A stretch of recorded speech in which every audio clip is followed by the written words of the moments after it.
여러분들 안녕하세요. 시사타파의 심층분석 4월 18일 목요일 방송 시작하도록 하겠습니다.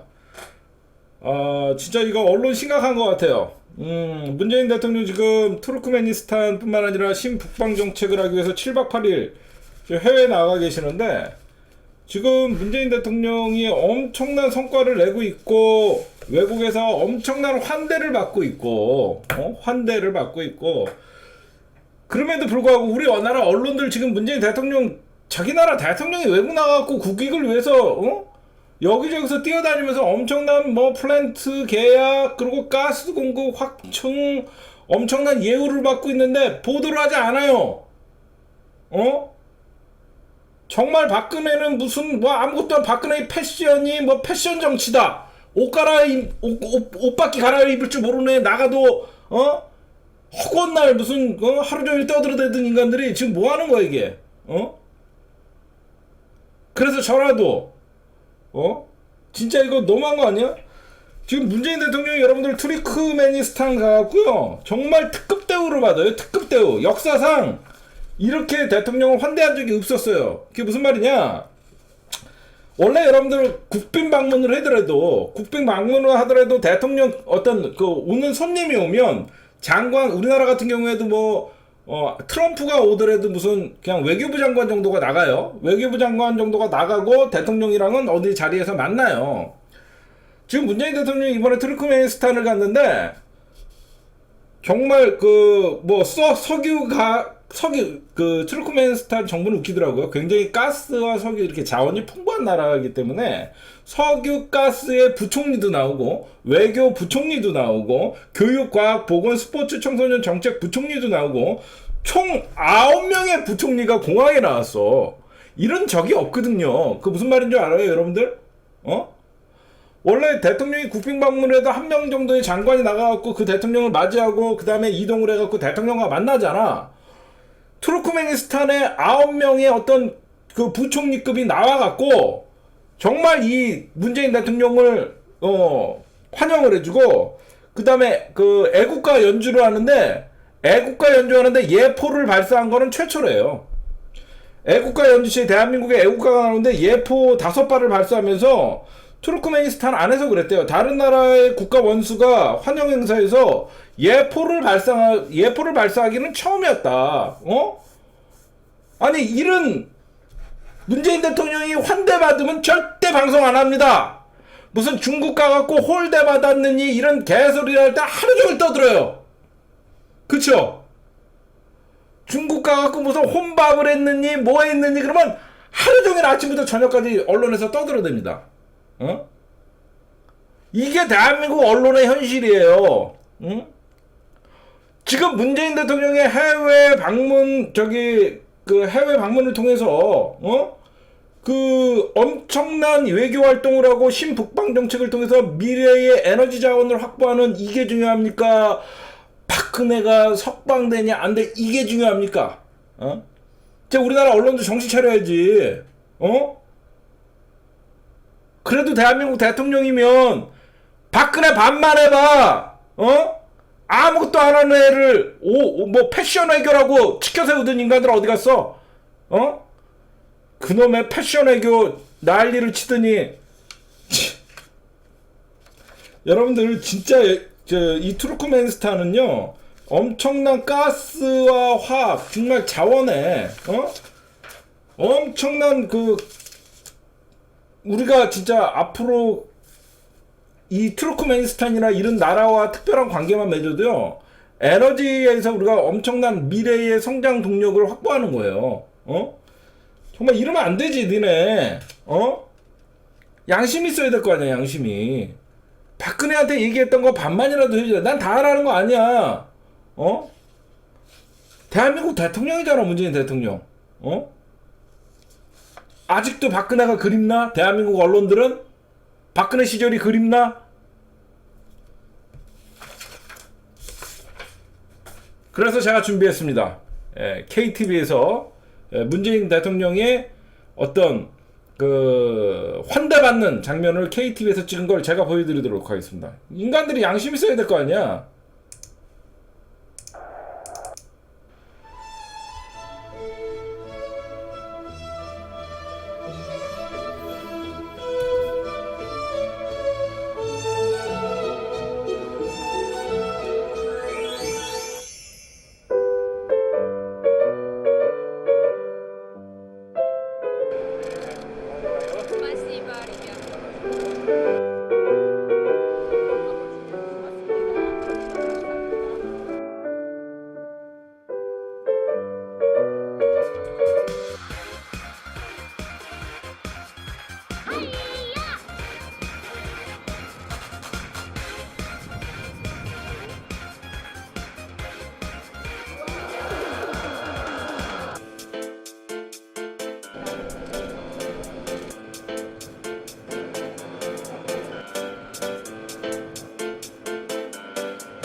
Forse sarebbe forse un presente, per araçlar bakıyla tutma tanımaydı, aşkıratsen gelmedi, formatörnama kuruldu.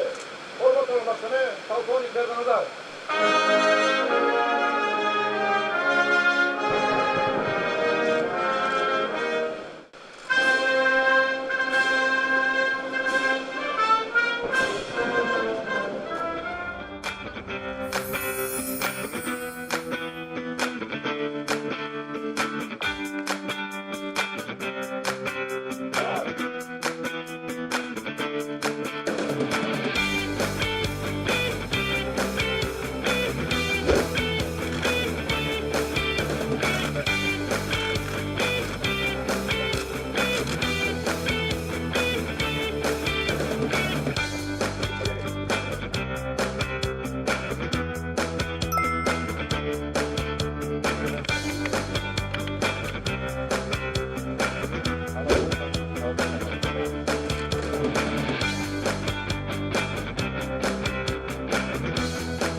저기 백세계 국가라 그래요. 백세계 국가.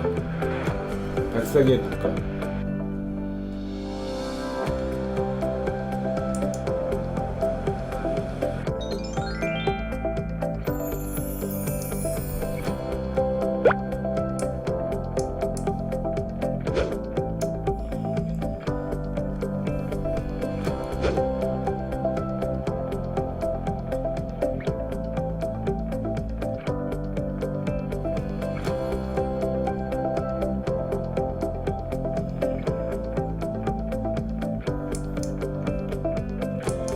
여러분들 이게 아니 문재인 대통령이 여러분들 우리나라는 석유화학에 어떤 정말 그 기술이 끝내줘요. 그쵸?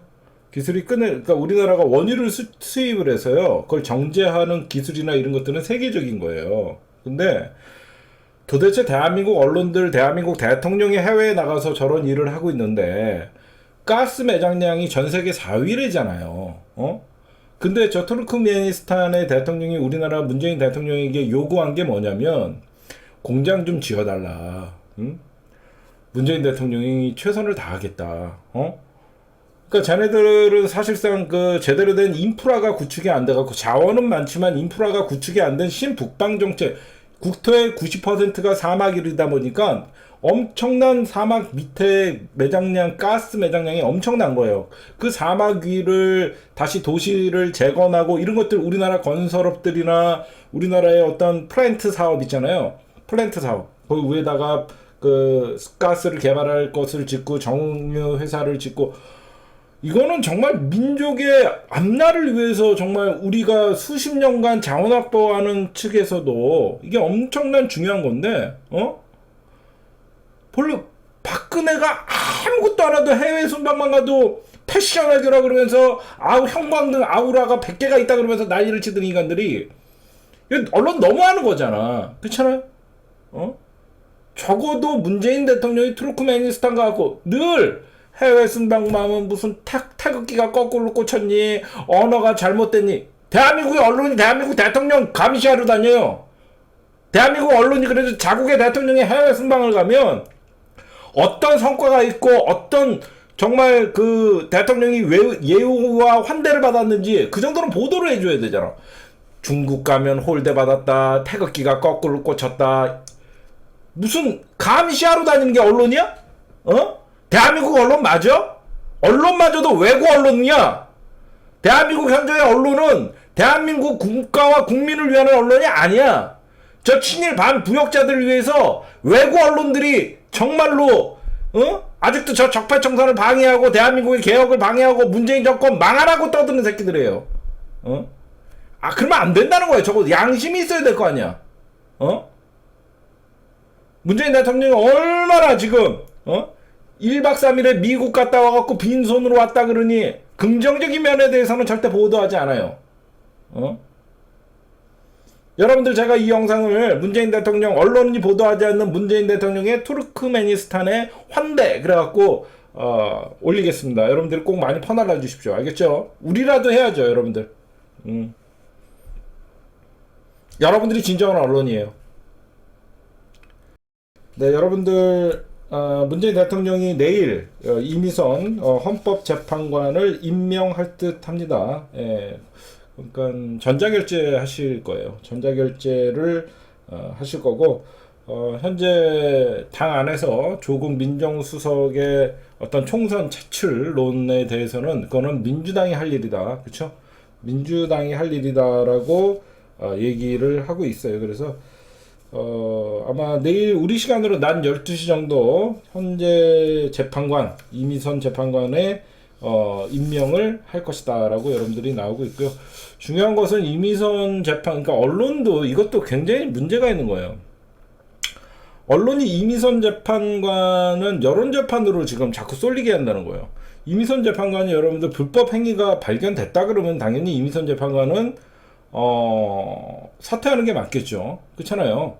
물론 35억 원이라는 주식 거래를 했다는 것은 일반 국민들이 볼 때는 사실 만져볼 수 없는 돈이니까 좀 괴리감은 있어요. 그거는 저는 인정을 해요. 일반 국민들이 볼 때 35억 원의 주식을 투자했다라는 것은 일반 국민들의 정서상은 괴리감이 있는 건 분명히 있습니다. 하지만 청와대의 인사 7대 원칙에 단 하나라도 위장전입이나 어떤 그 논문 표절이나 그 병역 여자니까 병역 그는 없겠죠. 그 어떤 것도 이미선 후보자가 해당이 안 되는 게 없잖아요. 그렇잖아요. 한마디로 이미선 후보자는 결격 사유보다는 왜 이미선 후보자를 임명해야지 노동과 약자와 소수 인권을 보호하기 위해서 늘 판결을 했고 이런 것들을 부각시키지 않아요. 그냥 문재인 대통령이 이미선 후보자를 임명을 하면 내일 언론 뻔합니다. 뭐라고 얘기합니까? 문재인 임명 강행. 아니 결격 사유 7대 원칙에 결격 사유가 없으니까 임명하는 건 당연한 건데 문재인 임명 강행. 전국 냉국, 냉랭. 뭐, 뻔해요. 안 봐도. 그쵸? 문재인 대통령이 아주 임명을 하면 안 되는 사람을 임명을 해갖고 고집 불통 오만 불선이라는 거를 얘기하고 싶은 거야, 언론은. 전국 냉각. 응? 안 그래요, 여러분들? 절대 자격도 안 되고 임명해서는 안 될 사람을 임명한 것 같이 문재인 대통령 임명 강행, 전국 냉각. 뻔합니다. 내일 언론이 그래요. 자유한국당 아니라 다를까 어때요? 자유한국당이 저렇게 지금 지금 지지율이 올라가고 저거 딴 거 아닙니다. 자유한국당 뭐 하나 잘한 거 있어요? 잘한 게 없는데도 당 지지 올라가는 거는 언론의 덕을 보고 있는 거예요. 대한민국 언론은 제대로 된 언론이 아니에요. 외국 언론이에요. 정당만 토착 외구당이 아니에요. 외국 언론들에 의해서 외구들이 보호받는 거예요. 여러분들에게 늘 얘기하잖아요. 대한민국 정치, 경제, 사회, 문화에 온갖 친일의 흔적이 있고 민족을 팔아먹은 자들이 권력과 돈과 부를 모든 것들을 언론을 장악하고 있기 때문에 그들이 집권할 수 있었고 70년간 대한민국의 주류 세력이 됐었다. 제가 늘 강조하는 거예요. 자유한국당만 토착 왜군이 왜구당이니 이런 게 아니에요. 그 왜구들을 보호하고 왜구들을 홍보해주는 외국 언론들 때문에 대한민국에 저런 잘한 거 하나도 없는 정당이 지지율 30%를 회복했다라는 소리가 나오는 거예요. 대한민국 미래를 위해서, 민주주의를 위해서, 개혁을 위해서, 대한민국의 미래의 먹거리를 위해서 저렇게 발벗고 뛰는 대통령과 민주세력에게는 늘 감시의 눈을, 언론의, 민주진영에게만 언론의 감시 역할을 해요. 자유한국당에게는 눈 감아줘요. 저게 무슨 언론입니까? 안 그래요, 여러분들? 언론이라는 게 적어도 자유한국당의 잘못에 대해서는 늘 레이더를 켜고 있고, 자유한국당이 뭘 잘했는지, 뭘 잘못했는지 비판하는 그런 언론 감시의 기능이 없다는 거예요. 문재인 대통령만 감시하면 권력을 감시한다고 생각해요. 대통령이 됐다 그래갖고 문재인 대통령만 관리하면 언론의 본 임무를 다 하는 겁니까? 진짜 대한민국의 기득권 세력들인 자유한국당과 그 카르텔에 대해서는 절대 조지지 않아요. 이 토착 왜구당을 감싸고 있는 토착 왜구 언론들이 정말 대한민국을 망치고 있는 주범이다. 여러분들에게 그 말씀 드리고 싶어요. 심지어 이미선 임명을 강행하면 장외투쟁을 하겠다. 20일 광화문 집회를 추진하겠다. 4월 국회 공정 등 국회 마비 장기화. 니들은 뭐 한다 그래갖고 자유한국당이 2월달부터 국회에 들어와갖고 제대로 한 거 있습니까? 얘네들은 무조건 지금 총선 체제예요. 어떻게든지 총선용으로 이끌어가려고 반문재인 세력을 결집하기 위해서 도대체 문재인 대통령이 뭘 그렇게 잘못한다고? 안 그렇습니까? 문재인 대통령이 뭘 그렇게 잘못한다고 문재인 대통령을 늘 자유한국당에서는 사사건건 반대하냐고요. 자기네들의 기득권을 침해하기 때문이에요. 자유한국당이 문재인 대통령을 비판하고 자유한국당이 민주당을 비판하고 자유한국당이 모든 걸 반대하는 것은 그만큼 문재인 대통령이 잘하는 거예요. 민주진영에게는 속 시원하지만 저 토착 외구당들에게는 아픈 거예요. 그렇잖아요. 응? 저 대한민국의 반민주 세력들 늘 자기네끼리 누이 좋고 매부 좋고 그렇게 나라가 자기 거인 양 70년 동안을 지배했던 세력들에게는 문재인 대통령의 정책 하나하나가 굉장히 아픈 거예요. 자유한국당이 반대하니까 여러분들은 응원해줘야 되는 거야. 자유한국당이 옹호하고 자유한국당이 문재인 대통령 잘한다고 외치는 것은 문재인 대통령이 개혁을 안 하는 거예요. 문재인 대통령이 자유한국당에게 비판받고 대한민국의 이 외국 언론들에게 비판받을 때 여러분들이 더욱더 싸워주시고 여러분들이 더욱더 힘을 합쳐주셔야 돼요. 그렇지 않습니까?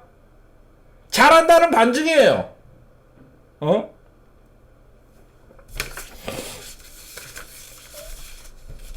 네, 여러분들 두 번째 이제 연합뉴스 어떤 그 폐지 재정 보조금 폐지 청원 20만 원이 넘었죠. 제지 청원 20만이 넘었는데 여러분들이 정확히 알아야 돼요. 연합뉴스 TV와 연합뉴스는 달라요. 그쵸? 연합뉴스 TV와 연합뉴스 TV는 달라요. 연합뉴스라는 언론사가 연합뉴스 TV의 지분을 갖고 있어요. 응? 거기까지는 알아야 돼요. 근데 일반 사람들은 연합뉴스나 연합뉴스 TV나 똑같다고 생각하면 돼요. 왜? 계열사는 다르지만 지분을 갖고 있기 때문에. 중요한 거는 뭐다? 왜 그러면 국가가 연합뉴스에 돈을 지급하냐? 그걸 봐야지요.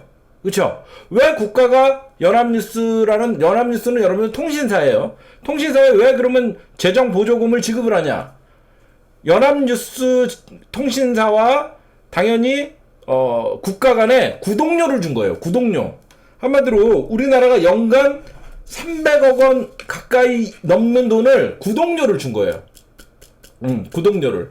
그렇기 때문에 여러분들이 보시면 정부와 연합뉴스와 구독 계약을 맺어요. 정부와 연합뉴스와 구독 계약을 맺어서 매년 330억 안팎의 돈을 줘요. 가장 많이 줬을 때가 2016년. 그쵸? 우리 오드리 헵번님 고맙습니다. 2016년 박근혜 정부 때는 383억 원이나 줬었어요. 383억 원이나 줬다가 조금씩 줄어들어갖고 지금 한 322억 원 정도 주는 걸로 알고 있어요. 정부 차원에서 여러분들 제대로 된 통신사의 임무를 수행하지도 못하고 여러분들 왜 통신사가 연합뉴스 같은 경우는 전 세계에 특파원들이 나가 있고 그런 어떤 정보나 언론 실시간 뉴스를 정부가 구독 계약을 맺어서 그 정부의 소스를 받는 거예요. 그쵸? 정부의 소스를 받는 거예요.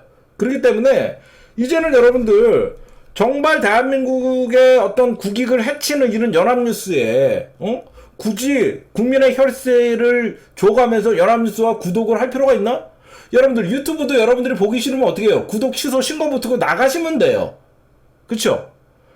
대한민국 정부도요, 연합뉴스 말고 우리나라에 통신사가 없나? 아니잖아요. 당연히 연합뉴스가 더 이상 국민을 위하는 언론이 아니고 국민을 위한 정보를 제공하지 않는다 그러면 연합뉴스의 구독을 해제하면 돼요. 구독 계약을요. 그래서 연합뉴스도 지금 긴장감이 있어요. 국민들이 이렇게 비판하는 건 뭐예요? 연합뉴스 바뀌라는 거예요. 안 그렇습니까? 연합뉴스 니들 잘못하고 있다. 국민의 세금에 의해서 재정 보조금을 받는 연합뉴스가 왜 그렇게 문재인 대통령의 어떤 한미 정상회담을 앞두고 북한에 인공기를 걸고 얼마 전에는 일베의 실루엣을 쓰고 연합뉴스 니들이 의도적인 거 아니냐? 왜 내 세금이, 왜 내가 피땀 흘려서 벌은 세금이 니들 같이 잘못된 외국 언론들에게 돈이 들어가냐? 이건 용서하지 못하겠다. 이거는 국민들의 분노이자 쇄신을 요구하는 거예요. 바뀌라는 거거든요. 그쵸? 바뀌라는 거예요.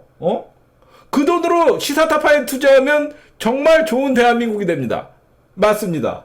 그 돈의 10분의 1만 시사타파에 투자하면 대한민국이 바뀝니다. 예, 그래서 여러분들 이거는요, 청와대가 어떤 답변을 내놓을 건지 구독을 취소한다라는 얘기가 나올 수도 있고 우리가 좀 봐야 되겠습니다. 예, 자유한국당이 늘 이런 얘기를 합니다. 문재인 정부가 유튜브를 어떤 압박을 하고 언론에 자괴를 물린다. 그런 얘기를 해요, 여러분들. 그쵸? 매 같은 소리를 해야죠. 문재인 정부 들어서 언론 탄압을 한다라고 얘기들 하는데, 여러분들 이거 한번 보세요. 대한민국 세계 언론 지수예요. 아시아 국가 중에 41위, 우리나라가 지금 현재 최고 1위를 달리고 있습니다. 박근혜 정부 때 보실래요? 70위까지 떨어졌었어요. 박근혜 정부 때 70위까지 떨어졌던, 여기 한번 보세요, 여러분들. 우리나라 언론 지수가 아시아에서 1등이에요. 일본, 중국 다 제치고.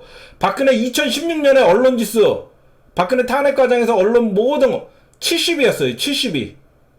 문재인 정부 들어갔고 2016년 63위까지 올라가고 43위, 41위까지 올라갔어요. 이거는 국경 없는 기자회에서 대한민국의 언론 지표를 보여준 거예요. 이름에도 불구하고, 이명박근혜 때 언론 지수 꼴등하다가, 거의 참여정부 시절에 언론, 수지를, 회복하는 순간이에요. 한국의 언론 자유가 하락하고 있다고 있는, 어떻게 보면 박근혜 정부에서 늘 비판이 많았죠. 방송의 독립성을 위해 정치권이 방송을 방송 사장을 임명하고 그거는 저는 좀 잘못됐다고 생각해요. 문재인 정부에서도 정치권에서 방송 사장을 임명하는 거 좀 맞지 않지 않아요? 저는 이거는 좀 그러고 공영방송의 지배구조도 좀 개선해야 될 필요성은 저는 느끼는데, 박근혜 정부가 출범했던 2013년 50위, 2014년 57위, 2015년 60위, 2016년 70위. 박근혜 정부가 시작할 때 50위, 57위, 60위, 70위까지 역대 최하위를 기록해 세계적으로 언론 자유의 후퇴국가로 인식이 됐었습니다. 지금 우리나라는 거의 여러분들 중국이 177위, 북한은 179위, 전 세계에서 언론 자유가 1위는 노르웨이가 1등을 했고 핀란드가 2등, 스웨덴 3등, 네덜란드 4등, 북유럽이 강세를 보이고 있고요. 우리나라가 자유한국당이 무슨 언론을 문재인 정부가 탄압한다는데, 지금같이 언론 박근혜 정부 때 어땠는지 한번 이 표라도 한번 보고, 국경 없는 기자에서 발표한 이 표라도 한번 보고 좀 떠들었으면 좋겠다. 문재인 정부가 얼마나, 문재인 정부니까 당신들이 문재앙이니 문재인이니 그딴 개소리를 하고 그딴 실수를, 연합뉴스에서 문재인 대통령 한미 정상회담 할 때 인공기 걸고 노무현 대통령 실루엣 같은 거 했으면 니들 내가 봤을 땐 벌써 날아가고 청와대 민정수석실이랑 국정원이랑 기무사에서 가만뒀을 것 같아? 니들 알아서 기억겠지. 중요한 거는. 그쵸? 알아서 기억겠지. 에? 문재인 대통령 공산당이라 그래도 떠들어도 어디 니들 처벌받았다는 소리 들었어? 어? 말 같은 소리를 해야지. 행복한 줄 알아. 문재인 대통령이라서 복 받았는 줄 알아. 예, 여러분들 문재인 대통령의 한미 정상회담의 성과가 여기저기서 여러분들 나오고 있어요. 언론에서도 얘기하지 않습니다.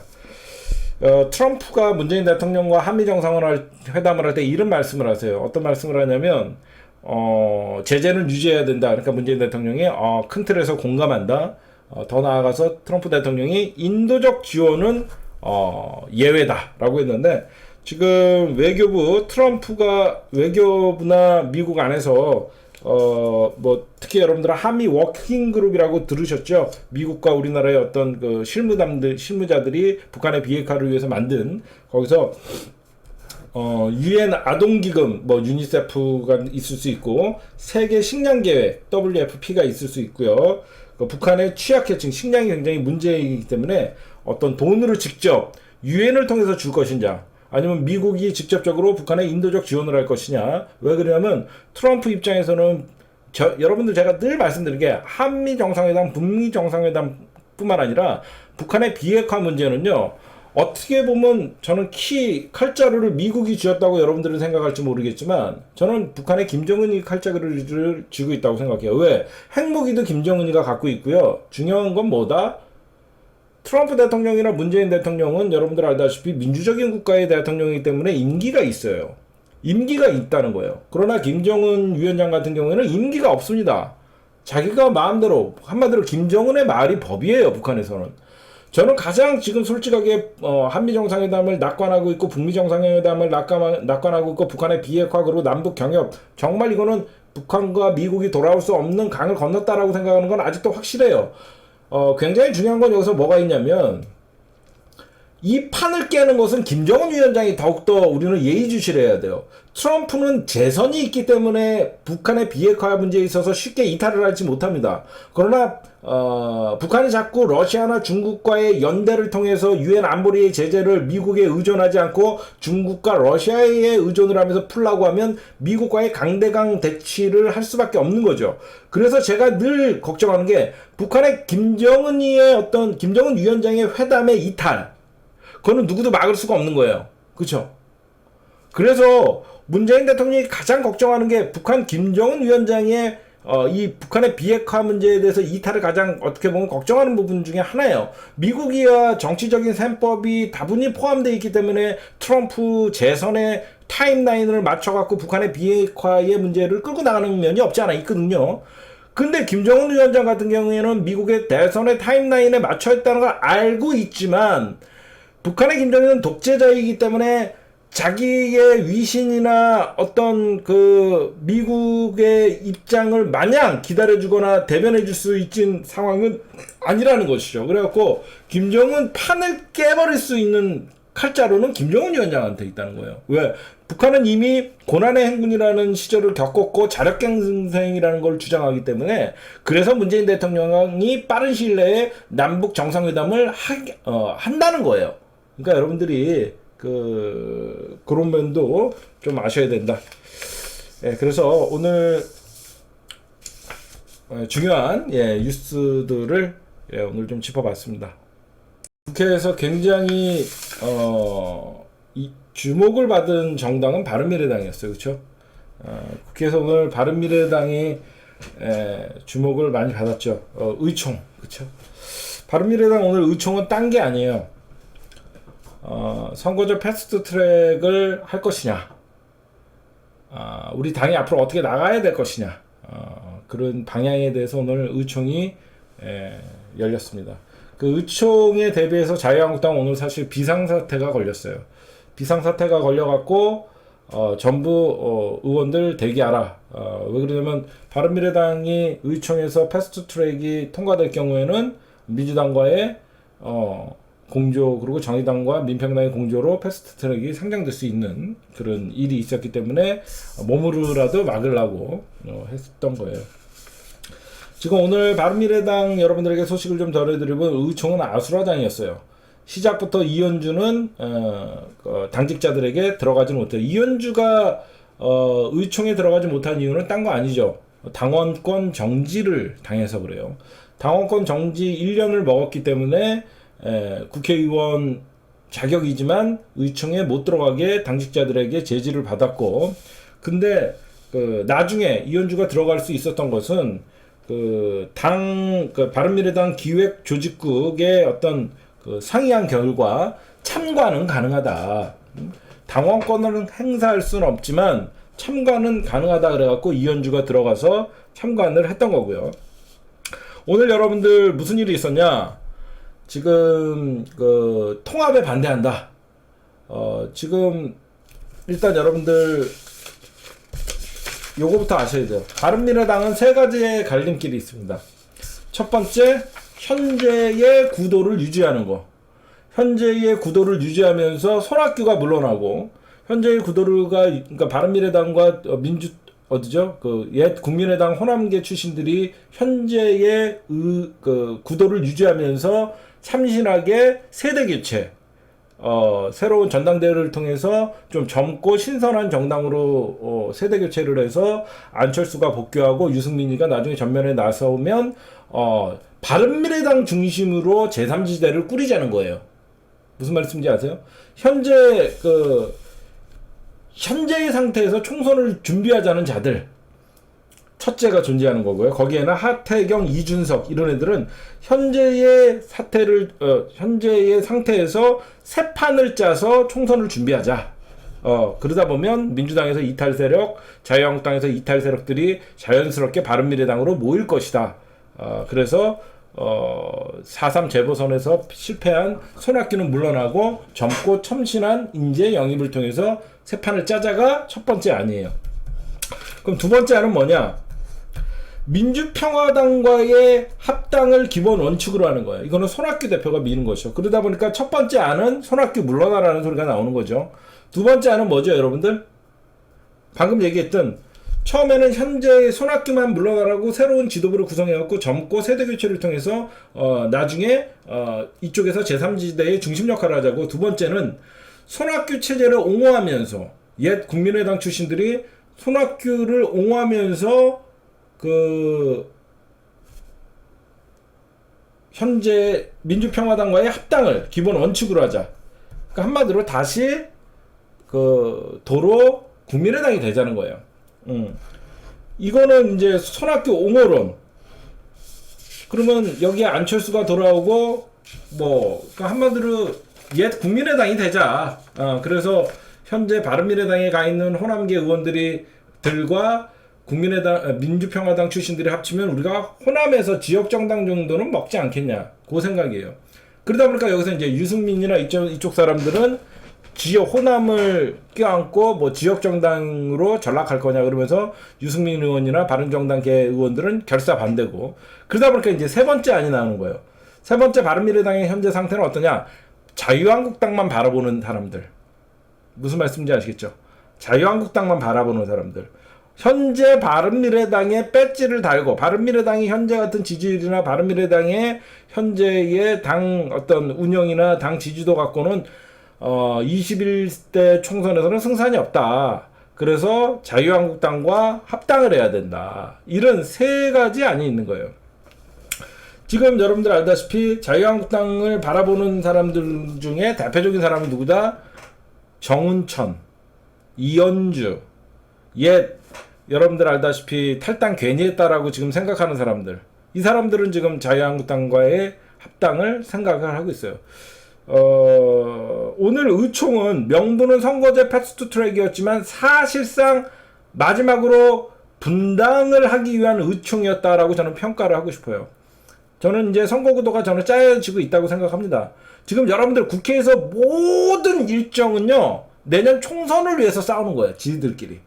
여러분들 이게 무슨 겉으로는 패스트 트랙 때문에 모인 것 같지만 결국은 내년 총선 때문에 자기네들의 유불리에 따라서 해쳐모냐, 어떻게 이동이냐, 탈당이냐, 지금 여러분들 이게 겉으로는 무슨 패스트 트랙이냐, 선거제냐 이렇게 하지만 모든 벌써 국회는 총선이 시작됐다라고 여러분들 보시면 돼요.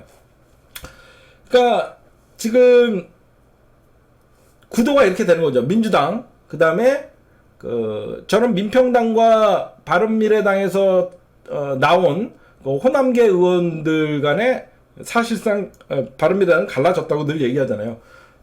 옛 국민의당은 다시 합치는 거고, 또 바른미래당의 유승민 계열은 잠시 보류가 있을 거예요. 왜 그러면 유승민이 같은 경우에는 자유한국당에 돌아가지 않겠다고 분명하게 얘기를 했기 때문에, 그리고 자유한국당에 돌아가고 유승민이 얻을 수 있는 명분이 없기 때문에, 이제 자유한국당 안에서의 그 바른미래당 안에서의 자유한국당으로 돌아가고 싶은 세력들은 그쪽으로 백기투항 할 테고, 나머지 이제 버티는 세력들, 그렇죠? 그러니까 지금 현재 저는 과거의 민평당, 현재의 민평당, 과거의 국민의당은 다시 합칠 수밖에 없는 구도고, 바른미래당과 자유한국당은 연대를 통해서 아마 갈 수밖에 없는 구도가 지금 형성되고 있다. 바른미래당의 한 축, 저는 유승민 의원이 버텨줘야 된다고 생각해요. 내년 총선 구도를 봤을 때 어떻게 해서든지 바른미래당과 자유한국당은 분산이 돼 있어야 돼요. 그렇죠? 반드시 분산돼 있어야 돼요.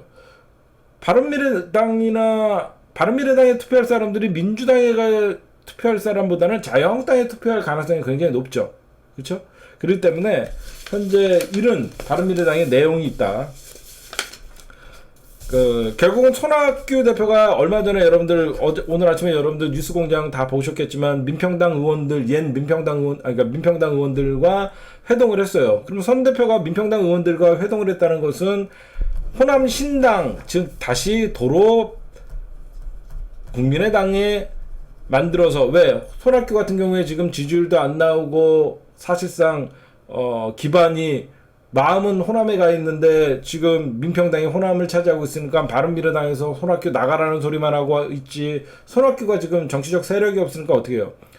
지금 손학규는 바른미래당의 대표를 하고 있지만 유승민계와 안철수계가 전부 나가라고 하고 있거든요. 그럼 유일하게 손학규가 기댈 수 있는 게 옛 민평당밖에 없단 말이에요. 그래서 지금 유승민계와 안철수계의 협공 속에서 손학규가 유일한 탈출구는 호남계와 연대를 해서 지금 앞으로 새로운 정치의 어떤 제3지대를 꾸리려는 그런 수작이다. 그렇게 보시면 되고, 저는 이런 얘기를 해주고 싶어요. 손학규건 유승민이건 안철수건 자유한국당과의 굴복이 아니라 외곽에서 잘 버텨달라. 응? 외곽에서 잘 버텨달라. 외곽에서 잘 버텨야만 이 총선 구도가 다당제로 치러져야만 민주당이 정말로 목표하는 총선 대승이 있을 수 있다. 응? 패스트트랙은 왜 실패했냐면, 지금 여러분들 패스트트랙의 중재안이 뭐가 나왔냐면 검찰과 경찰, 그쵸? 사법부와 판검사와 경찰 고위직에 대해서만 기소권을 갖자는 거야. 국회의원들은 누가 감시하니? 대한민국 여러분들 가장 무소불위의 권력은 입법부예요. 대통령은 탄핵이라도 당하죠. 대한민국 국회의원들 누가 감시할 거예요? 저는 대통령 고위공직자 비리수사처에 저는 국회의원들 수사권, 기소권이 없는 것은요, 의미가 없어요. 자기들 밥그릇 챙기는 거예요. 안 그렇습니까, 여러분들? 반드시 선거법 개정안을 하더라도 국민소환제가 포함돼야 되고, 왜 지네들이 불리한 건 절대 하나도 안 하냐고요. 국회의원만큼 대통령이 제왕적이라고? 제왕적 대통령이 탄핵당하나? 대통령은 그래도 탄핵이라는 제도가 있어요. 국회의원 뭘로 날 쫓아면 한번 뽑아놓으면 4년 동안 이현주 같은 애들이 국민소환제가 있으면 이현주가 저딴 짓을 할 수 있을 것 같아요? 광명에서 민주당 배지 달고 당선된 인간이 바른미래당에 들어가고 자유한국당에 얼씬거리는 짓을 할 수 있을 것 같아요? 국민소환제가 있으면 저딴 짓은 못합니다. 안 그래요? 국민소환제 있으면 광명에 있는 민주당 유권자들이 소환해갖고 날려버리면 되는 거예요. 국민소환제가 없기 때문에 정치인들의 철새가 생기는 거고, 정치인들이 막 가는 정치를 하는 거예요. 그 지역구 국민들의 눈치를 보고, 국민들이 자기를 뽑아준 그 지역구 주민들의 의사를 반영하는 정치를 한다면 절대 철새는 탄생하지 않아요. 저 제왕적 국회를 어떻게 견제할 것이냐가 어떻게 보면 고위공직자 비리수사처의 핵심이 될 수도 있는 거예요. 검경 수사권 조정, 검찰의 무소불위, 기소독점주의 이런 건 물론 개혁을 해야 됩니다. 하지만 저런 무소불위의 권력을 갖고 있는 국회의원들, 왜 여러분들 국회의원들의 국민소환제가 있으면 정말 국회의원들도 앞으로 똑바로 할 수밖에 없냐면요, 고위공직자 비리수사처에 국회의원들은 반드시 포함시켜야 돼요. 왜 그러냐면 판검사들 뿐만 아니라 경찰 고위직이잖아요. 판검사나 그러니까 검찰 고위직이나 경찰 고위직들은 어때요? 판검사, 경찰 고위직이 수사를 하는 사람들이잖아요. 수사를 하면 그 국회의원들 어떤 비리들이 나오잖아요. 그 비리를 공수처에다가 알려주면 국회의원들 날아가는 거예요.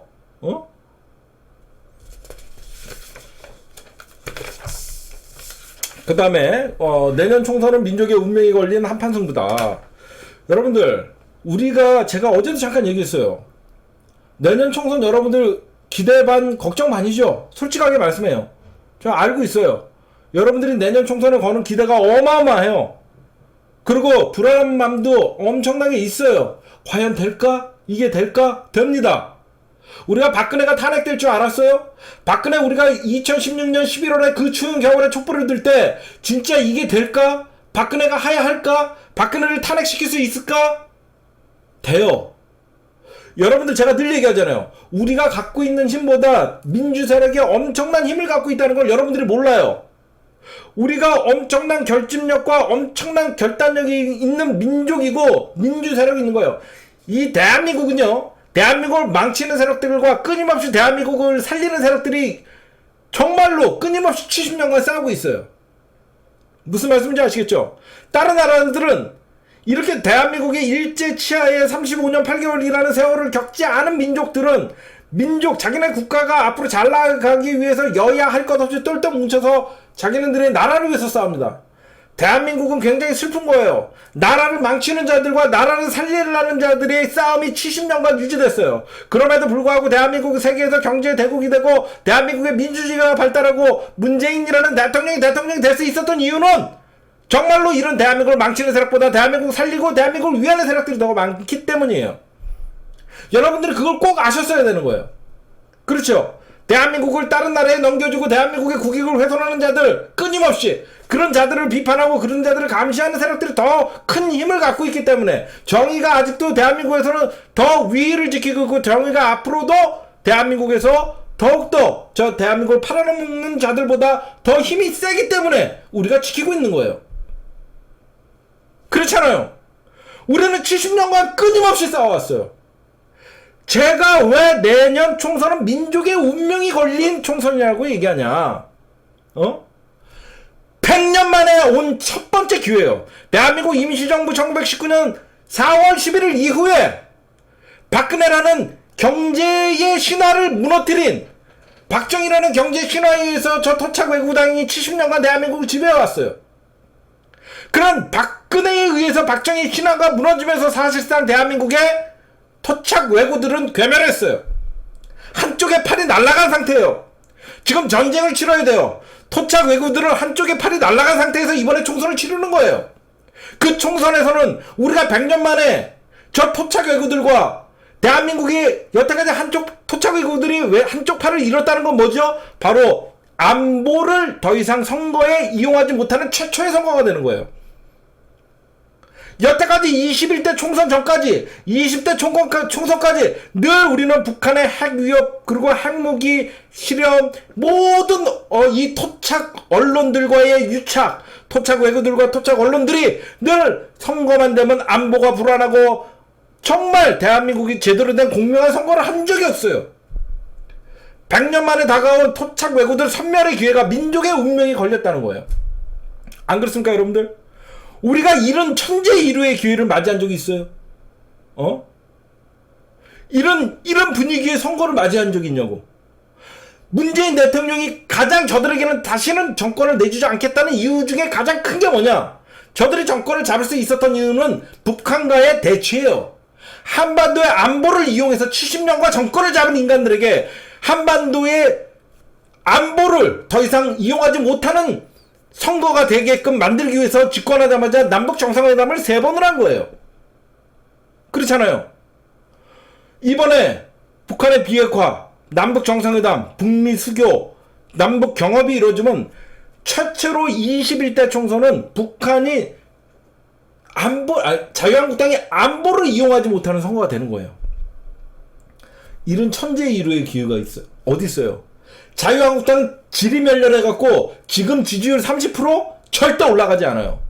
왜 그러냐? 선거라는 것은 중도를 누가 잡는 거냐의 싸움이라고 늘 얘기해요. 자유한국당은 한 밑바닥을 찍고 과거에 20% 30%의 지지율을 확보하기 위해서 극우로 변신했어요. 그 극우라는 것은 바로 극우 앞에 친일 외구당이라는 소리가 붙었다는 거예요. 한일전이라는 얘기가 나옵니다. 한일전은요, 진보와 보수의 문제가 아니에요. 그렇잖아요. 한일전 축구할 때 태극기 부대가 일본 응원할 것 같아요? 절대 아닙니다. 일본은 일본을 응원하는 자들도 있겠죠. 피가 일본 놈이든가 MB나 이런 애들. 한일전이라는 이 프레임은 참 좋은 거예요. 우리가 일본 하면 뭐예요? 실력이 안 돼도 이겨야 된다는, 그냥 자연스럽게 일본 이겨야 돼, 이런 공식이 붙는 프레임이에요. 한일전 이겨야 돼 라는 프레임이 있는 거예요. 여러분들, 내년 총선에 민족의 운명이 걸렸다는 이유는 내년 총선에서 자유한국당을 제1당이나 원내 정말 50석 이하, 적어도 자유한국당이 앞으로는 민주당의 대안정당이 될 수 없다라는 국민들에게 확신을 심어줘야 되는 거예요. 물론 민주당이 압승을 할 거예요. 민주당은 압승을 하지만 제1당은 자유한국당이 될 거는 뻔합니다. 그렇잖아요. 50석을 얻든 60석을 얻든 제1당은 자유한국당이 돼요. 그러나 많은 변화가 생긴다는 거예요. 민주당이 압승을 하고 제1당이 자유한국당이 될 경우에 더 이상 자유한국당은 민주당을 대항하고 문재인 정부의 대항마가 될 수 없다라는 인식이 저 수구 외구 토착 외구당 안에서도 일어나는 거예요. 그렇게 일어나면 어떻게 해요?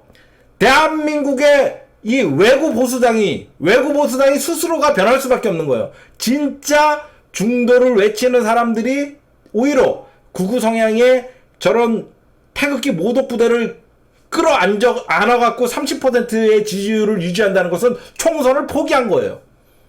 생각해봐요. 총선에서 30%대 얻어갖고 당선될 지역이 한 군데도 있나? TK 지역이나 극우 지역 빼고, TK 지역이나 극우 지역이라 그래갖고 혹시 그쪽에 사시는 분들은 오해할 수 있는데, 그쪽이 워낙 자유한국당 지지율이 높으니까, 물론 그쪽에서 항상 민주 세력이 외롭게 30% 이상이 싸우고 있는 의로운 분들이 많죠. 잘 생각해봐요. 어느 선거에서 30% 중반의 선거로 투표를 얻어갖고 이길 수 있는 선거가 있어요? 없어요. 제가 자유한국당은 자폭의 길로 가고 있다라는 게 바로 그거예요. 유승민이를 자유한국당의 황교안이가 영입해갖고 끊임없이 통합을 하려는 이유는 극우의 이미지를 떨쳐내기 위함이에요. 자기네들이 태극기 모독부대라는 일반 국민들이 봐도 손사래를, 정치에 관심이 없는 사람들이 봐도 태극기 모독부대들이 광화문에서 지나가는 걸 보면서 횡패를 부리는 것은요, 그들은 집회를 하는 게 아니라 횡포를 부리는 거예요. 여러분들이 광화문에 나가보신 분들 전부 다들 느끼실 거예요. 자유한국당의 박근혜 탄핵을 반대하고 박근혜 석방을 외치는 자들이 그게 집회입니까? 그거는 민주주의의 자유를 넘어선 방종이에요. 자유를 넘어선 방종입니다. 그런 행위는 일반 국민들에게 괴리감이 있고 일반 국민들이 정치 혐오를 불이키고 있고 그들에게 외면하게 만들어요. 응? 여러분들 잘 생각해 보세요. 만약 우리가 내년 총선에서 실패한다. 쟤네들은 오히려 이제는 문재인 대통령의 국정 동력은 상실할 수밖에 없고 쟤네들은 기세가 등등해져 갖고 다시 재집권을 한다 그러면서 엄청난 문재인 정부와 민주 세력을 공격할 거예요. 여러분들, 내년이 왜 민족의 운명이 걸렸냐? 내년에 우리가 압승을 하고 싹을 잘라버리면요, 언론이 바뀝니다. 제가 하고 싶은 얘기는 이거예요. 내년에 저들에게 가능성을 주면 또다시 토착 외구 언론들은 그 가능성을 믿고 문재인 정부를 끊임없이 까고 자유한국당을 밀어주는 거예요. 내년에 더 이상 저들은 앞으로 정권을 잡을 수 없다라는 확신을 줘야만 언론이 바뀌는 거예요. 언론이 이제는 자유한국당 끝났구나라는 생각을 할 때 이제는 문재인 정부와 자기네들의 언론이 똑바로 해야 되겠다라는 생각을 하는 거예요. 그게 굉장한 포인트예요. 무슨 말씀인지 아세요? 걔네들이 막상 민주당이 150석 얻고 자유한국당이 또 110석 얻고 저것들이 합쳐갖고 여소야대가 또다시 된다. 조금만 더 공격하면 문재인 정권 이제 집권 3년차로 넘어갔고 집권 4년차에 접어들고 힘도 빠졌어. 이제 더 조지면 또다시 어게인 노무현을 만들 수가 있어. 이런 희망을 주는 순간 문재인 정권뿐만 아니라 이건 국민의 패배예요. 우리가 또다시 이 토착 왜구들과 한일전에서 또다시 우리는 이런 천재 일루의 기회를 맞아갖고 또다시 패배를 하게 되는 거예요.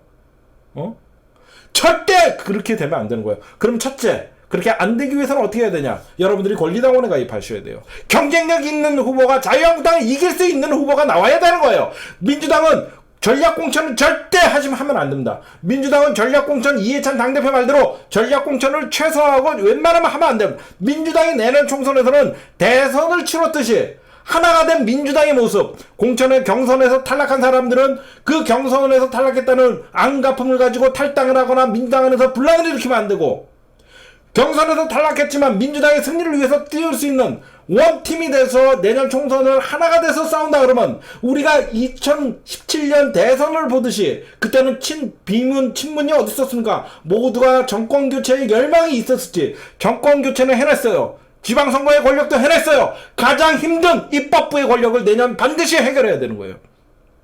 무슨 말씀인지 아세요? 우리가 왜 입법부의 권력을 해결해야 되냐? 대한민국 헌정 역사에서 입법부의 권력 교체를 한 번도 해본 적이 없어요. 대한민국의 입법부의 권력은 대한민국의 주류의 교체가 되는 거예요. 친일과 대한민국 반민족자 행위를 했던 자들이 대한민국의 주류 사회를 잃었고, 그 주류 사회가 정치, 경제, 사회, 문화의 온갖 재벌과의 연관돼 갖고 대한민국의 부를 독식을 했고 권력을 독식했습니다. 이제는 입법부의 권력을 통해서 이제는 대한민국의 독립을 위해서 뛰었던 사람들, 민주주의를 위해서 희생했던 분들이 이제는 당당하게 대한민국의 주류로 나설 때 대한민국의 정의를 논할 수 있고 대한민국이 앞으로 나갈 수 있는 민주주의 국가라는 것을 당당하게 전 세계에 우리가 자랑스럽게 대한민국이 우리나라라고 얘기할 수 있는 거예요. 그렇죠? 왜 우리가 내년에 민족의 운명이 걸렸냐? 이런 기회 안 온다는 거예요. 우리가 저들에게 가능성을 주면 저들은 또다시 이런 일을 만들지 않기 위해서 더 민주진영을 탄압하고 더 공격할 수밖에 없는 거예요. 여러분들 지지자들이 정신 차려야 돼요. 독해져야 돼요. 모두가 친문이라 했고 경쟁력 없는 친문인 후보를 밀면 안 돼요.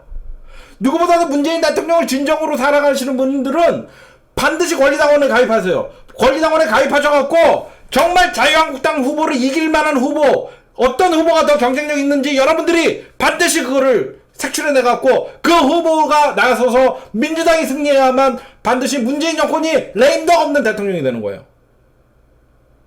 안 그렇습니까 여러분들? 듣도 보도 못한 삼철 중에 하나라 그러면서 전해철이 같은 애들 나와갖고 정말 경쟁력 있는 후보, 일 잘하는 후보가 나왔어요. 친문이라는 이유만으로. 전해철이 언제부터 친문이었는데? 친문을 이용해서 자기 정치하는 인간들이 진짜 자유한국당을 이길 수 있는 후보에게 표를 주는 현명한 선택을 해야만 문재인 정권이 레임덕 없는 정권이 되는 거예요. 여러분들 독해지세요. 독해지세요 여러분들. 이 정치 협작꾼들 이 정치를 이용해서 국민들 분열시키는 세력들이 조중동, 자유한국당, 토착 왜구들만 있는 게 아니에요. 민주당 안에서도 분란을 통해서 자기네 이득을 취하려는 세력들이 분명히 존재합니다. 민주당이라고 모두가 정의롭지 않아요. 그런 사람들을 여러분들이 골라낼 줄 아는 시선들을 기르라고 제가 방송을 하는 거예요. 무슨 말씀인지 아시겠죠? 민주당 안에서 모두가 정의롭다 그러면 우리가 무엇을 바라겠어요? 민주당 안에서도 그 민주진영의 분란을 통해서 자기의 정치적인 이득을 꾀하는 새끼들이 있어요. 그 새끼들을 색출해내는 게 바로 앞장서는 게 누구다? 바로 접니다. 예. 제 눈에는 보입니다. 여러분들, 우리는 자유한국당을 상대해야 되지 민주당 내부에서 개파를 상대하는 사람들이 아니에요. 그렇죠? 내년 총선을 어떻게 해야 돼요? 자유한국당을 상대해서 이길 수 있는 후보에게를 판단하고 국민들이 시선이 가야지. 민주당 안에서의 개파를 구분하는 선거가 되면 되나? 내년 총선은 민족의 운명이 걸렸어요. 100년 만에 우리가 임시정부 출범 이후에 저 토착외구당을 100년의 천재 일우의 기회를 몰아낼 수 있는 마지막 기회예요. 이런 기회 놓치실 거예요? 절대 놓치면 안 되죠. 지금 여러분들 한간에 들리는 소리가 내년에 빅매치가 하나 예상돼요. 내년에 빅매치가 뭐냐? 이건 제 생각이에요. 황교안이가 오늘 이런 얘기를 합니다. 황교안이 당연히 여러분들 자유한국당 당대표 하려고 들어왔을 것 같아요? 아니에요. 당연히 국회의원 하겠죠. 황교안이 국회의원 출마할 것 같아, 안 해요? 당연히 합니다. 황교안이 당연히 국회의원 출마를 하겠죠. 당연히 마음 같아서는 비례대표 1번이나 2번 받고 싶겠죠. 근데 당연히 요즘 분위기가 당대표라 그래갖고 비례대표 1번 받는 거 용서합니까? 안 해요. 험지에 나갈 거예요. 황교안이가 지금 노리고 있는 지역이 어디야? 바로 세종이에요. 세종. 그게 무슨 말이냐? 이해찬 당대표가 불출마를 선언했어요. 황교안이가 노리고 있는 지역은 세종시예요. 세종시에 가서, 그래서 오늘 여러분들 세종시에 가갖고 무슨 이명박이가 만들었던 그 보호를 파괴 못하게 막 시위하고 그런 거예요. 응? 그럼 뭐가 있다? 세종시를 노리고 있는 황교안이가 있다 그러면 우리에겐 누가 있다? 이낙연이 있는 거예요. 이낙연 총리가 지역구를 사실상 전남에서 내주고 왔잖아요.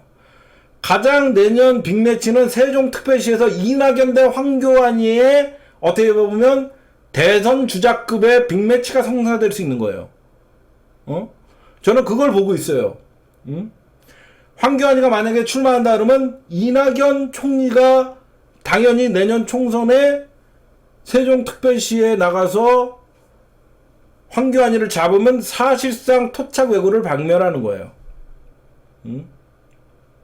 그러니까 이런 것도 눈에 있어요. 그러니까 여러분들도 내년 총선은 반드시 이런 공천을 정말 더불어민주당에서 경쟁력 있는 후보가 나와야 돼요. 안 그래요, 여러분들? 정말 여러분들에게 당부할게요. 진짜 문재인 대통령을 좋아하는 사람들은요, 경선에서 이기고 본선에서 지는 후보를 뽑을 거예요? 정말 본선 가갖고 자유한국당을 꺾을 수 있는 후보를 뽑을 겁니까? 우리의 적은 민주당 안에 있는 개파들이 아니에요. 최종적으로 자유한국당을 괴멸시키고 자유한국당에게 단 한 석도 주지 않을 수 있는 후보들을 뽑는 게 민주진영의 가장 큰 힘이에요. 여러분들 독해해 주시고요. 내년엔 운명이 걸리는 후보예요. 그러면 민주당 안에서 먼저 경쟁력 있는 후보가 나와야 돼요. 그러려면 어떻게 해야 된다? 여러분들 권리당원을 꼭 가입하세요. 이번 7월달 전까지 꼭 가입을 하셔야지 여러분들이 정말 내 손으로 경쟁력 후보 있는, 일단 후보가 경쟁력 있어야지 본선에 올라가서 싸울 수 있는 힘이 있는 거예요.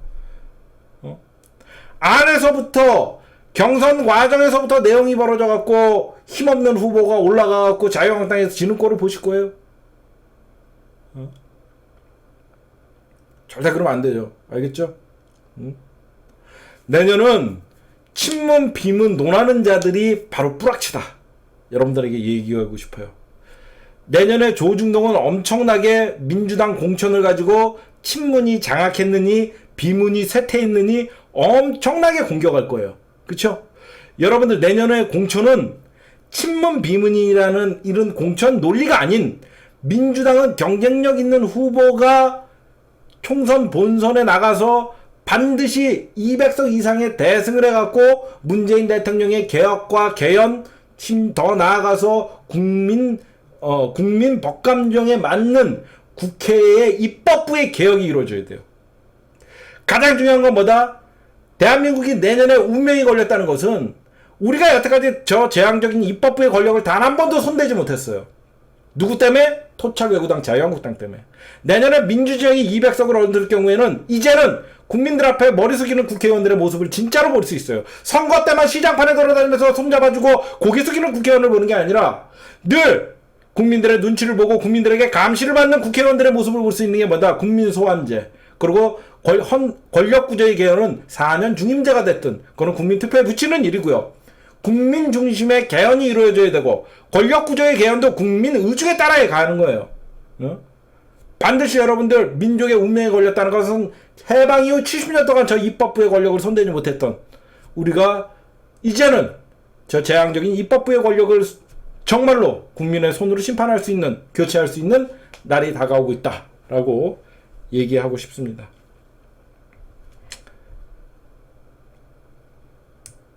아까 제가 깜짝 놀랐어요. 박근혜 석방 반대 청원 이런 거 하면 안 됩니다.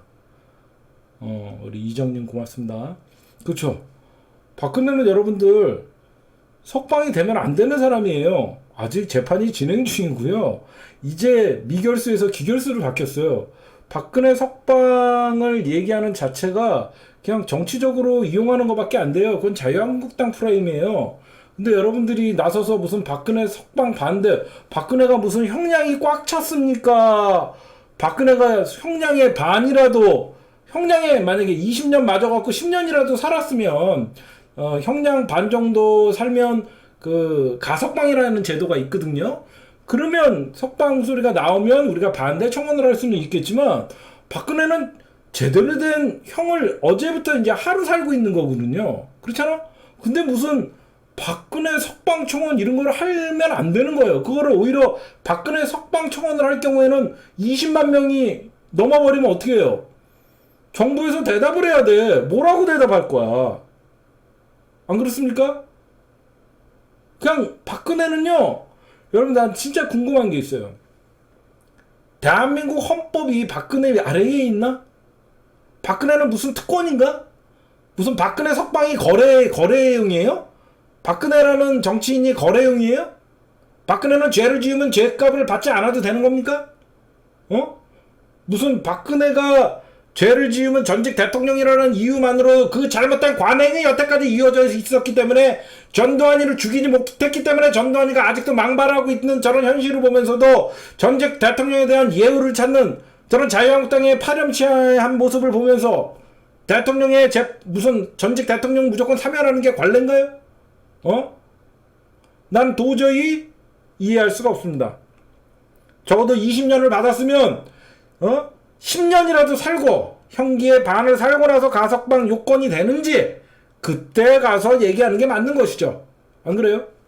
첫째, 유영하 변호사가 여러분들 박근혜의 어떤 집행정지를 신청을 했습니다. 누구 손에 달렸다? 윤석열 지검장의 손에 달렸습니다.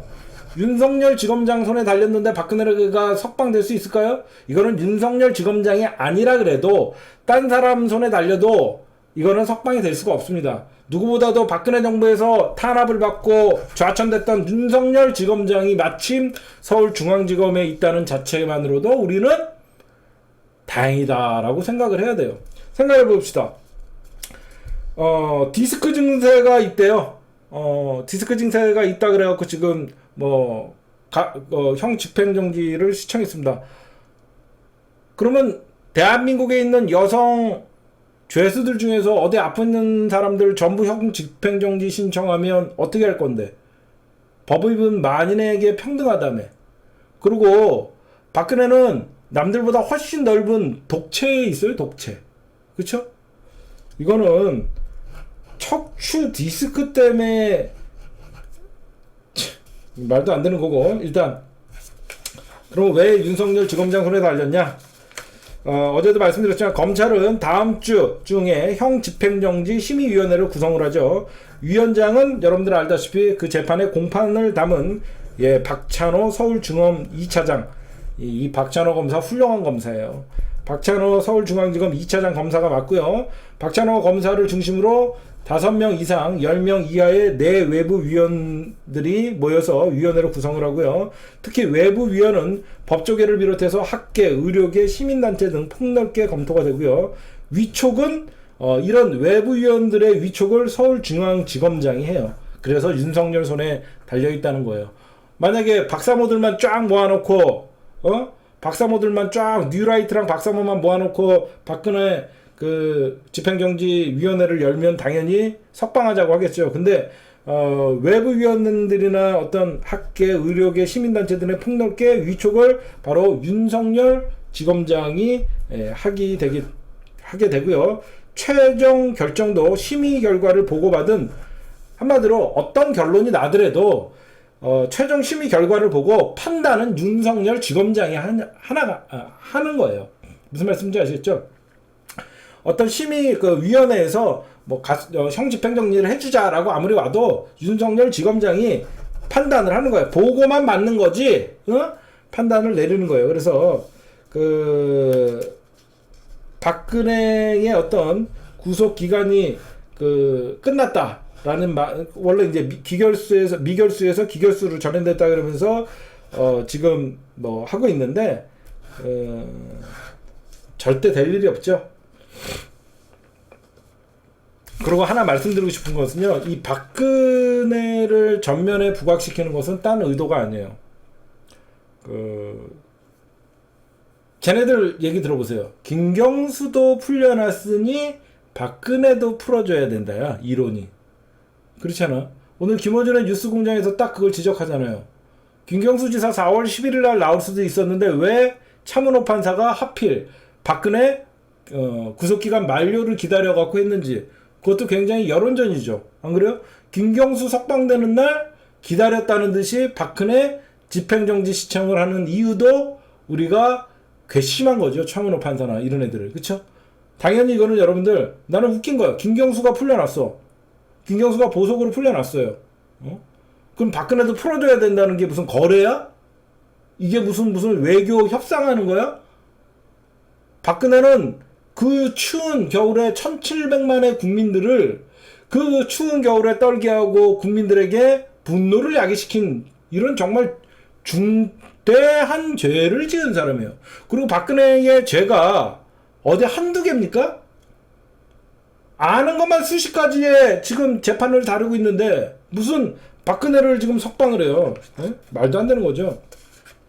여러분들 그런 게 있어요. 정치권에서는 나중에는 박근혜 석방은 양날의 검이에요. 저는 절대 박근혜는 석방될 일도 없고 석방해서도 안 되고, 이 논쟁 자체가 저는 이거는 물타기용 선거용 자유한국당의 언론 플레이라고 생각을 합니다. 박근혜를 석방할 경우에 문재인 대통령이 정권을 유지하거나 정권을 계속 지탱하기가 용이할 것 같습니까? 민주 진영에서 문재인 대통령 지지자들이 이탈이 나와요. 이런 무리한 짓을 문재인 대통령이 할 일도 없고, 문재인 대통령은 법과 원칙에 따라서 형을 집행하는 게 맞다고 생각, 원리 원칙주의자예요. 그쵸? 안 그래요? 이거는 양날의 검이에요. 국민통합이라, 태극기 부대를 통합하는 게 국민통합인가? 태극기 부대를 껴안는 게 국민통합이야? 말 같은 소리. 걔네들은요, 없어져야 될 대한민국의 잘못된 부끄러운 대한민국의 국민들이에요. 잘못된 역사 인식을 가지고 외구들을 옹호하는 자들은요, 같은 부역자들이에요. 저거는 같은 대한민국의 국민이라고 얘기하기에 어서 부끄러운 자들을, 그게 바로 국민통합이에요? 말 같은 소리를 해야죠. 여러분들 요 얘기 좀 하고 갈게요. 김경수 지사 77일 동안 정말 고생했죠. 정말 고생하고 정말 도정의 공백이 생길 정도로 고생을 했습니다. 저는 김경수 지사가 77일 동안 어떤 구속되어 있는 상황에 김경수는 큰 정치인이 된 거예요. 이게 무슨 말이냐면, 여러분들 김경수 하면 떠오르는 이미지가 뭐였어요? 젠틀하다, 깨끗하다, 착하다야. 그쵸? 김경수 하면 떠오르는 게 뭐예요? 젠틀하다, 착하다, 깨끗하다야. 김경수 지사가 77일 동안 구속되어 있는 상태에서 그는 더 큰 위기를 맞이했지만 그 위기가 김경수의 앞으로 정치 인생에는 큰 자산이 될 것이다.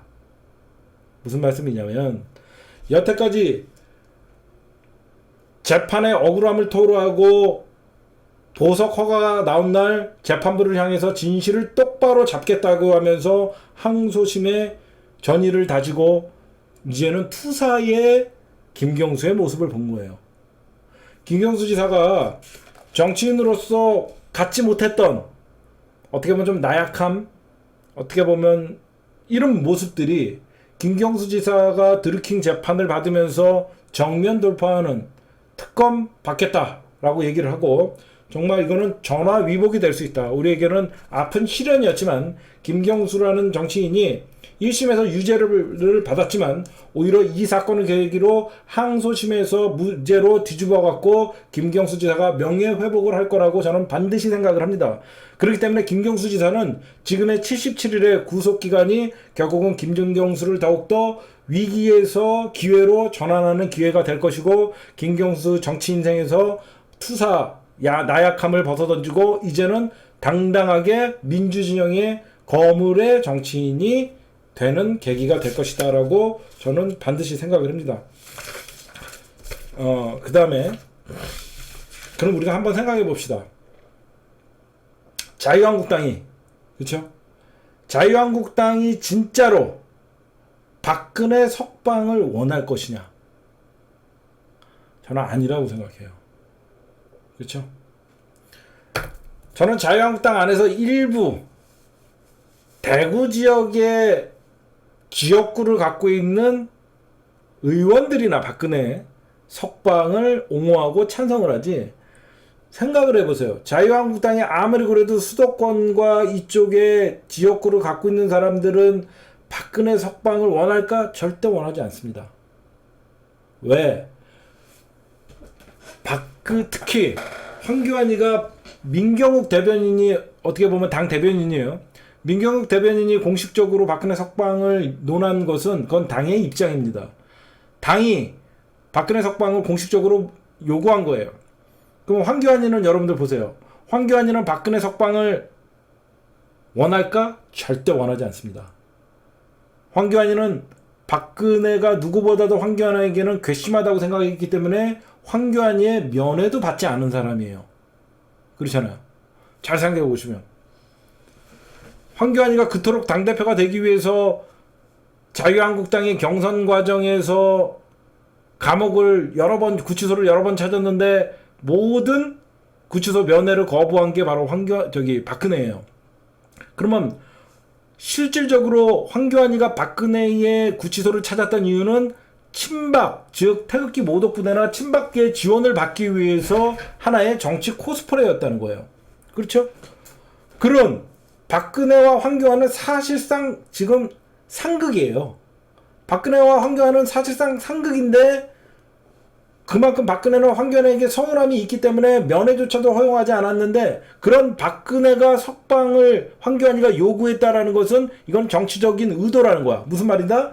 누구보다도 법을 전공한 황교안이가, 검사 출신의 황교안이가 법률상으로도 박근혜가 못 나온다는 걸 알고 있기 때문에 지지층 결집, 친박 세력의 지원을 받기 위해서 박근혜 석방을 요구한 것이다 라고 보는 게 가장 정확하죠. 왜? 반대로 생각해 보세요. 박근혜가 오히려 나와서 외부에서 말 한마디 한마디 할 때마다 황교안은 흔들릴 수밖에 없고, 나머지 박근혜에게 서운해했던 정치인들은 사실상 흔들릴 수밖에 없다는 거예요. 내년 총선을 앞두고 박근혜가 석방되면 또다시 박근혜가 총선을 지휘하는 역할이 되는 거예요. 그런 입장이 되겠죠. 자유한국당 입장에서는. 그런 박근혜를 자유한국당이 진정으로 석방을 요구하고 원할까? 아니라는 것이죠. 오히려 또다시 박근혜를 이용해서 선거를 하려는 자유한국당 쓰레기들이라는 것이죠. 잘 생각해 보세요. 이 시기에 자유한국당에는 판사 출신이 없습니까? 검사 출신이 없습니까? 율사들이 없어요? 다 있어요. 박근혜 석방 안 된다는 걸 알고 있기 때문에 박근혜 지지층을 끼워 안아갖고 지지층을 결집시켜갖고 내년 총선에 이용하기 위해서 박근혜 석방을 외치는 거예요. 황교안이나 박근혜가 나와서 유영하 변호사를 통해서 지금 자유한국당에서 이렇게 된 것은 나를 원망했던 자들이 아직도 자유한국당에서 그 부지런한 나와 같이 죄를 지었던 사람들이 아직도 자유한국당에서는 국회의원 한 번 더 하겠다고 하면서 나를 팔고 있다. 박근혜가 이런 말 한마디만 해봐. 안 그래요? 박근혜가 외부에 나왔어. 석방됐어. 만약에 그동안 자기가 감옥에 있을 때 어떤 놈은 어떻게 했고 어떤 놈은 어떻게 했고 다 알아. 그동안 내가 지들한테 어떻게 했는데 어떤 놈이 나를 배신했고 다 알아. 박근혜가 엄청난 TK 지역에 영향력을 행사한다는 거는 우리도 알고 있어요. 박근혜 입에 따라서 공천이 날아가고 죽어 TK 민심이 왔다 갔다 할 수 있는 거거든요. 그렇죠? 이런 총선을 앞두고 박근혜가 석방되면 자유한국당 입장에서는 엄청나게 당황스러운 거야. 황교안이가 자기 사람들을 안 봐도 뻔하게 이번에 총선에서 공천할 거예요. 이번에 자유한국당이 망한 이유 중에 가장 큰 건 뭐냐면요. 늘 공천 싸움에서 자유한국당은 여태까지 망했고 그런 망한 와중에 박근혜는 탄핵당한 거예요. 정확히 보면.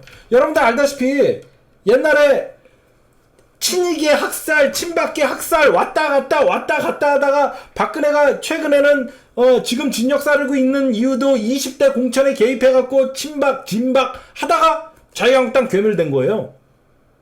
그쵸? 이번에도 저는 그런 양상이 저는 보여요. 어떤 게 보이냐? 황교안이가 이번에 경남 통영고성에 정진석이 내려 꽂는 거 보면서 정점식이 내려 꽂는 거 보면서 황교안이는 당대표를 잡자마자 자기 사람 심는 거예요. 자유한국당 애들은 이익집단이에요. 자유한국당은 이익집단이기 때문에 자기의 이익에 반하는 짓을 하면 언제든지 탈당하고 당대표를 공격하고 그런 집단이에요. 진보가 분열로 망한다는 이론은요, 자유한국당과 조중동이 만들어낸 프로임이에요. 진짜 분열로 망하는 새끼들은 저 대한민국의 외구 보수당이에요. 민주주의가 성장하고 민주시민들이 하나가 돼서 독재 정권과 싸울 수 있었던 것은 민주사회 시민 세력들이 단합이 됐기 때문이에요. 그런 단합을 끊임없이, 정치라는 것은 시끄러웠기 나름이고 정치라는 것은 다양한 의견이 존재하기 때문에 그 안에서 그 의견을 돌출하기 위해서 온갖 잡음이 나는 게 바로 정치예요. 그게 국회고요. 국회는 싸우는 데예요. 하지만 늘 저 조중동은 자기네들이 싸우는 것은 늘 단합이라고 보여주고 의견 교환이라고 생각하고 민주주의에서 다양한 목소리가 나오고 다양한 의견을 통해서 민주주의가 점점점 성숙해 가는 거에 대해서는 분열로 본 거예요. 그래서 여러분들 제가 제일 싫어하는 말이 그거예요. 보수는 부패로 망하고 진보는 분열로 망한다는 말을 저는 제일 싫어합니다. 진보가 분열로 망하지 않아요. 단지 87년에 양김의 분열을 있었다는 그 자체만으로 진보가 분열로 망한다? 그거는 진보의 분열이 아니었어요. 대한민국 보수 정치의 분열이었어요. 그건 이념 갈등에 의한 다분히 전두환의 공작에 노란한 이념 갈등의 표출이었어요. 양김이라는 정치가 민주주의에 큰 획을 그었지만 김대중 대통령, 김영삼 대통령도 보수 정치였어요. 그 보수 정치를 없앤 게 바로 노무현 대통령이에요.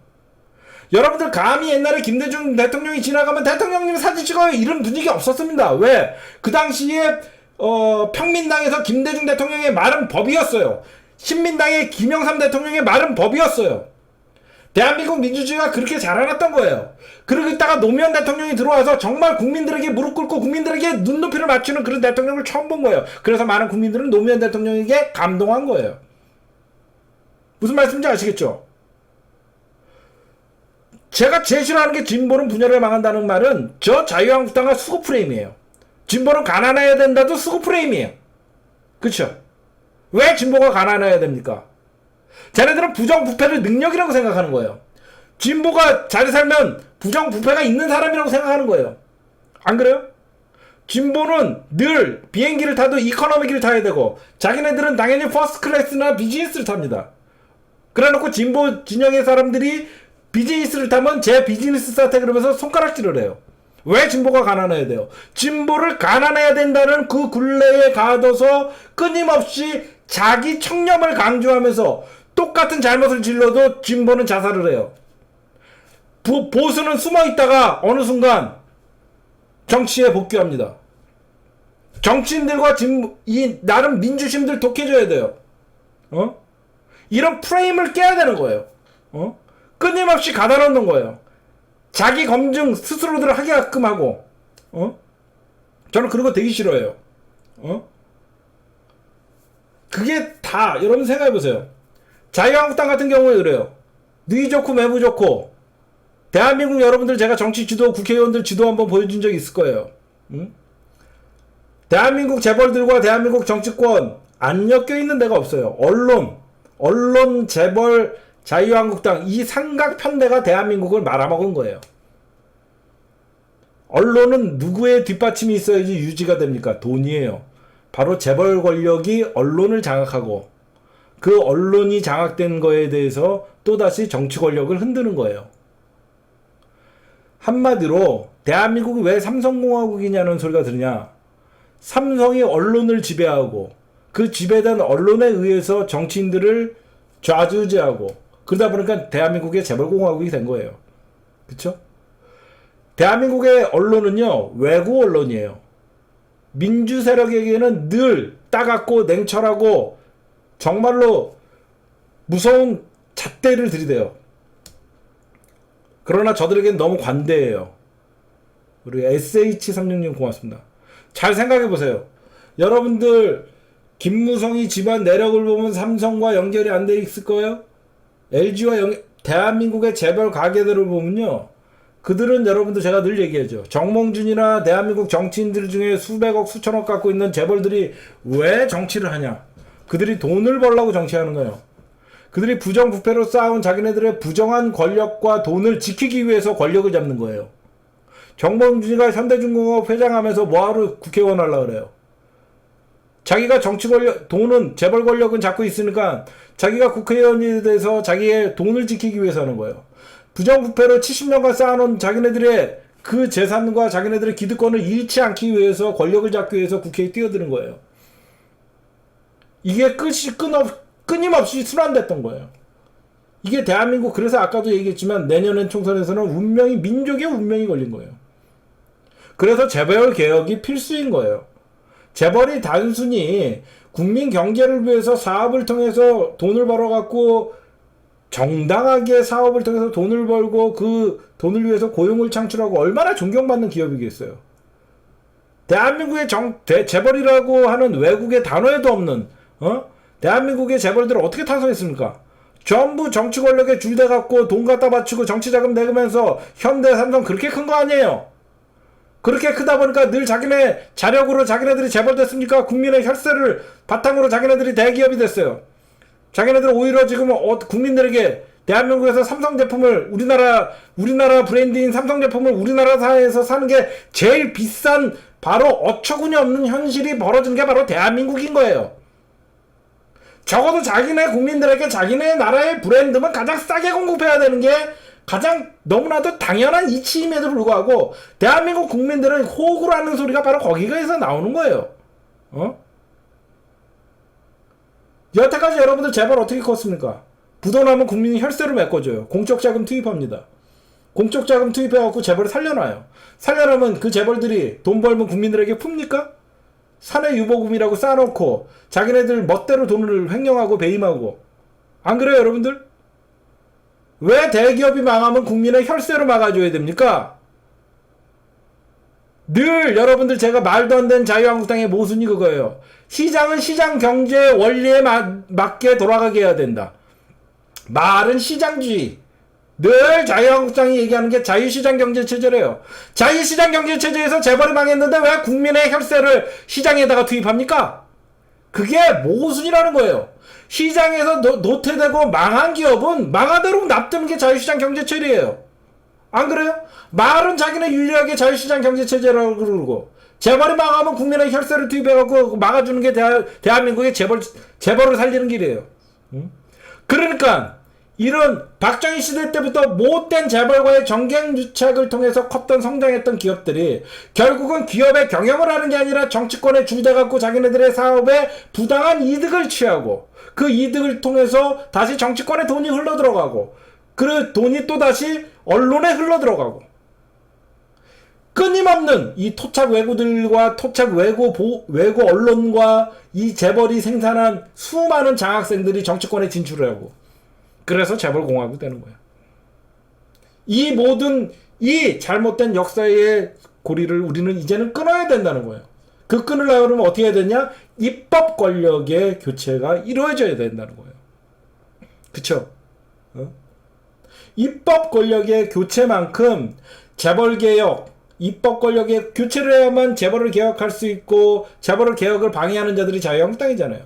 친재벌 정책. 저는 여러분들 재벌을 욕하는 게 아니에요.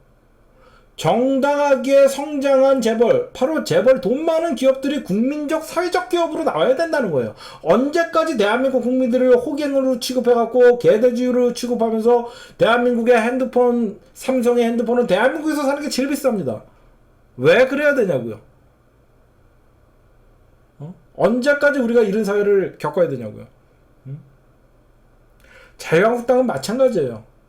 자유한국당이라는 집단은요, 자기들의 이익에 조금이나마 손해가 되면 내치는 자들이에요. 한마디로 자유한국당은 의리로 정치하거나 정도의 정치를 하지 않습니다. 자유한국당은 이익 집단이에요. 자유한국당도 이익 집단이고 대한민국의 언론도 이익 집단이에요. 아까 제가 중요한 얘기를 했어요. 내년 총선이 왜 중요하냐. 내년 총선에서 저들이 살아날 기미가 보인다 그러면 문재인 정부의 집권 후반기 때 매몰차게 몰아칠 거예요.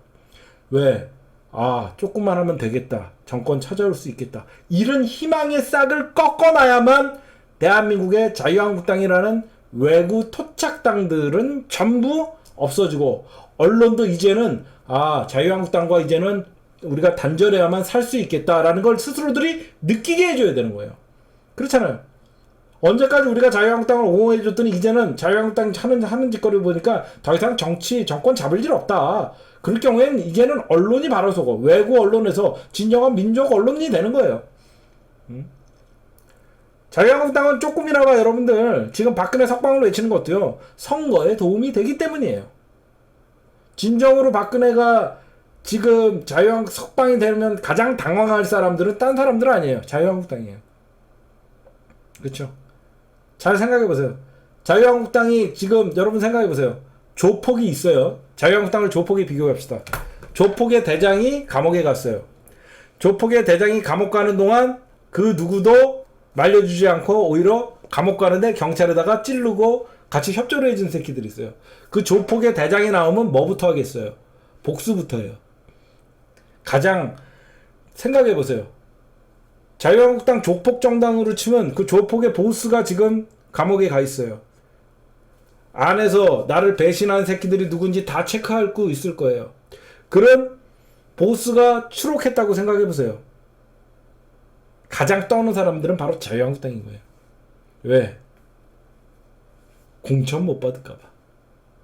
지금은 모든 정치 일정이 선거 중심에 맞춰져 있는 거예요. 그러다 보니까 자유한국당이 저렇게 박근혜를 나오지도 못할 거 뻔히 알면서 황교안은 박근혜 석방을 외치고 여기저기서 분위기를 띄우는 거예요. 그렇죠? 제가 자유한국당 진정 박근혜 석방을 원하는 것일까 얘기하다가 또 얘기가 좀 삼천포로 갔네요, 여러분들. 그래도 재밌게 들어주셔서 고맙습니다. 네, 오늘 녹화는 여기까지만 할게요.